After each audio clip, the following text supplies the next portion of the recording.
Hello viewers, কেমন আছেন সবাই? আশা করি সবাই ভালো আছেন। তো আজকে আমি আপনাদের নিয়ে আসলাম একটা প্রফেশনাল একটা ওয়াচ। দেখুন এখানে যে ওয়াচটা দেখতে পাচ্ছেন এটা কিন্তু প্রফেশনাল একটা ওয়াচ। আর এইখানে যে সেগমেন্টগুলো দেখতে পাচ্ছেন 7 সেগমেন্ট ডিসপ্লে এগুলো কিন্তু পুরো এখানে এখানে এগুলো কিন্তু এলইডি দিয়ে তৈরি করা। দেখুন তার উপর এই যে প্লাস্টিকের এটা দিলে এটা কিন্তু 7 সেগমেন্ট ডিসপ্লের মতনই দেখাবে। ওকে, তো দেখুন এটা হচ্ছে আমাদের ঘন্টার জন্য, এটা মিনিট, আর এটা হচ্ছে সেকেন্ডের জন্য।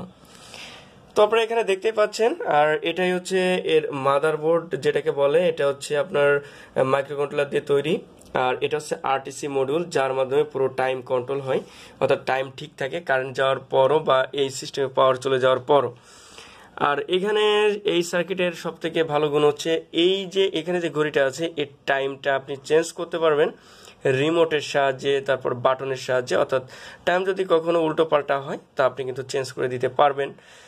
তো এই ঘড়িটা কিভাবে আপনারা তৈরি করবেন, কিভাবে তৈরি করা যায় এই প্রফেশনাল ঘড়িটা, তো এটার ফুল সেটআপ নিয়ে আমি একটা ভিডিও দেব। তো আপনারা যদি ভিডিওটা দেখতে চান তাহলে অবশ্যই এই ভিডিওর কমেন্ট সেকশনে অবশ্যই একটা কমেন্ট করবেন যে আপনি ভিডিওটা দেখতে চান। তো দেখুন এখানে প্রত্যেকটা 7 সেগমেন্ট কিন্তু এলইডি দিয়েই তৈরি করা।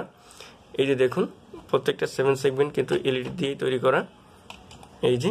এবং এর প্রোগ্রামটাও জটিল এবং প্রফেশনাল মানের, যাতে কোনো প্রবলেম না হয়, টাইম ল্যাগিং না হয়।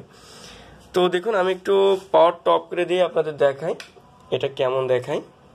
ওকে, তো দেখুন এই যে আমি পুরো অন্ধকারেই দেখুন কেমন দেখাচ্ছে, 8:41 বাজে 16 সেকেন্ড।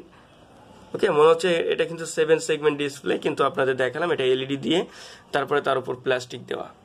ওকে, তো এটা যারা শিখতে চান তারা অবশ্যই কমেন্ট করবেন। আর যদি আমার এই চ্যানেলে নতুন হয়ে থাকেন তাহলে অবশ্যই চ্যানেলটা সাবস্ক্রাইব করবেন এবং আমার চ্যানেলটা একটু ঘুরে দেখবেন। যদি আপনার ভালো লাগে দেন চ্যানেলটা সাবস্ক্রাইব করবেন। ধন্যবাদ সবাইকে, থ্যাংক ইউ ফর ওয়াচিং।